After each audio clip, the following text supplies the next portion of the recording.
எல்லாமே நார்மலா இருக்கு கவிதா. மெடிகேஷன் ஸ்டார்ட் பண்ணியாச்சா? எஸ் பண்ணியாச்சு. ஓகே.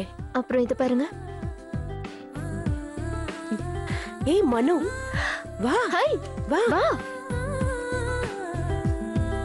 ஏன் அங்கே நிக்கிறான்? ஹாய் மனோ, எப்போ வந்த? இப்பதான். நல்லா இருக்கியா? ஆல் ஓகே தானே? ஏய் Manu. Hey. Welcome back. Welcome back. Thanks Kavitha. திரும்பவும் நான் டாக்டரா ப்ராக்டிஸ் பண்ண வரேன்னா அதுக்கு நீதான் காரணம்.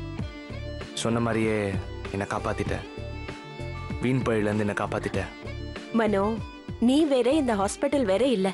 உனக்கு வர பிரச்சனை நம்ம டிஎம்எஃப்க்கு வர பிரச்சனை. ஹாஸ்பிட்டல் ஸ்டாஃப்க்கு பிரச்சனைனா யாரும் பார்த்துட்டு சும்மா இருக்க மாட்டோம். உன் மனசு வேற யாருக்கும் வராது கவிதா. வேலை பார்க்குற ஒரு ஸ்டாஃப்க்கு பிரச்சனைனா பார்த்தும் பார்க்காம போறவங்க தான் மேல இடத்துல இருக்கவங்க. நீயும் அப்படி பண்ணிருக்கலாம், ஆனா பண்ணல. இது பார் மனோ, டிஎம்எஃப் ஸ்டாஃப்ஸ் எல்லாரும் உனக்காக ப்ரே பண்ணாங்க. இதுல நான் மட்டும் ஒன்னும் சாதிச்சில்ல. எல்லாரும் உன் பின்னாடி தான் இருந்தாங்க. போனா எனக்காக நீ ரொம்ப ரிஸ்க் எடுத்திருக்க. நீ இல்லைன்னா நான் ஜெயில தான் இருந்திருக்கணும். கம் ஆன் மனோ. சரி போதும், உன் தேங்க்ஸ் எல்லாம் சேவ் பண்ணி வை. தேஞ்சிர போகுது.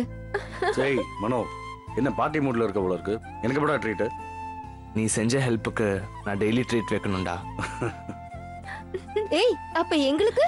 ஆமா. சரி, எல்லாருக்கும் இன்னைக்கு ட்ரீட். ஓகே? ஏய் இரு இரு, எல்லாத்தையும் ஒரே நாள்ல கொட்டி தீத்துறாத. நீ இன்னும் ஜாமீன்ல தான் வந்திருக்க. உன் மேல இன்னும் கேஸ் இருக்கு, புரியுதா? மறந்துடாது.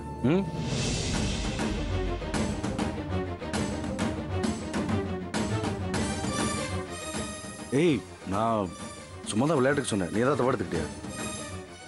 நான் எதுவும் ஹர்ட் ஆகல. கவிதா கோச்சுக்கிட்டாங்க. போய் சார்ட் அவுட் பண்ண போ.